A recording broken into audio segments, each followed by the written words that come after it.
Aksidentet rrugore në Shqipëri kanë shënuar rritje gjatë 6 muajve të parë të vitit 2026, krahasuar me të njëjtën periudhë të një viti më parë. Sipas të dhënave paraprake të Instat, nga janari deri në qershor, janë regjistruar 679 aksidente rrugore, ndërsa në gjysmën e parë të vitit 2025 ishin shënuar 636 raste, duke reflektuar një rritje për 6.8%. Edhe muaji qershor ka shënuar një rritje të ndjeshme të aksidenteve.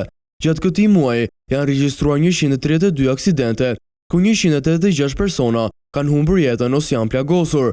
Në qershorin e vitit të kaluar ishin regjistruar 107 aksidente me 140 persona të aksidentuar. Në total, gjatë 6 muajorit të parë të vitit 2026, numri i personave të vrarë ose të plagosur në aksidente rrugore arriti në 952 nga 883 persona në të njëjtën periudhë të vitit 2025. Sipas Instat, shkaku kryesor i aksidenteve vijon të jetë sjellja e drejtuesve të automjeteve, e cila lidhet me 93.9% të rasteve të regjistruara në muajin qershor.